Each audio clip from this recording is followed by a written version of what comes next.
My next patron question is from Morgan, who wants to know where I stand on director's cuts. In the case of editing a movie, there can be more than one version. The removal of a scene can alter the pace or tone of a movie.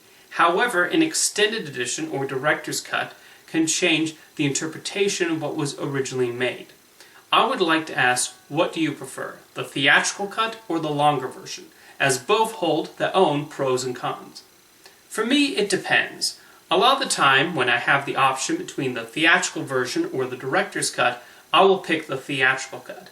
So the director's cut is often more of an added curiosity. When I watch a director's cut, it's usually the cases where it's widely known that the theatrical cut was tampered with outside of the director's control.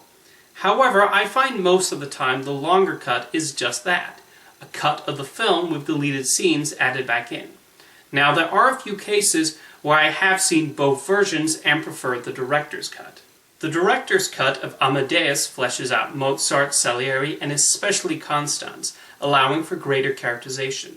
A scene near the end, where Constance finds Salieri near her husband's bedside, takes on a whole new meaning, and her reaction makes a lot more sense.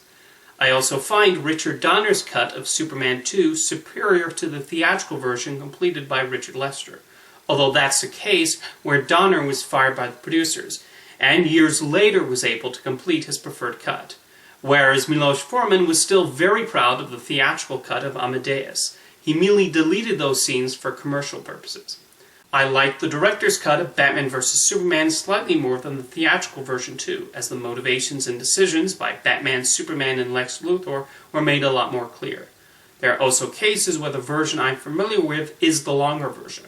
I've never seen the original theatrical versions of The Exorcist, Blade Runner, and Once Upon a Time in America, only the director's cuts. To be honest, I'm so used to the longer cut of The Exorcist, titled The Version You've Never Seen, it would just feel strange watching the theatrical version and seeing the movie without the spider-walk scene. Now, there are cases where the director's cut is not necessarily the director's preferred version. Ridley Scott seems to make an extended version for every one of his films, and some exceptions aside, like Kingdom of Heaven and Blade Runner, he admits to preferring the theatrical cuts. Peter Jackson has also said he does not necessarily view the extended cuts of Lord of the Rings as superior to the theatrical cuts. He sees them as merely nice bonus additions for the fans.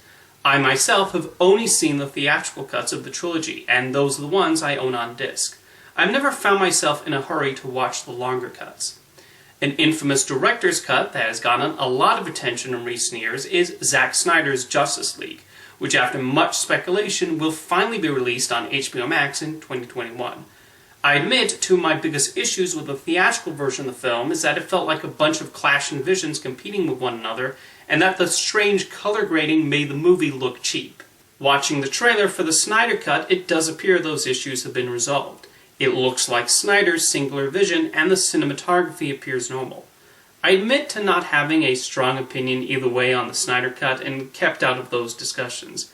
However, the trailer did at least make me a little curious. Although it's worth noting this is not your typical director's cut. Per reports, Warner Brothers is allowing Snyder to turn his Justice League into a 4-part miniseries, with new scenes being filmed especially for this cut.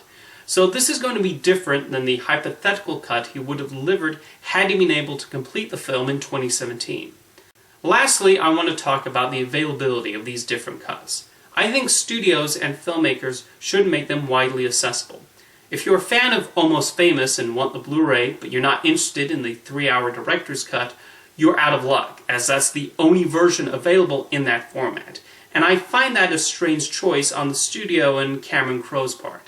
And even though I praise the director's cut of Amadeus, I do think it's a little unfair that in order to watch the theatrical version, you have to track down a double-sided DVD from 1997. I like that the Blu-rays for, say, Touch of Evil and Close Encounters of the Third Kind offer multiple versions on the same disc. Anyway, what do you think of director's cuts? Let me know in the comments, and thank you for your question, Morgan.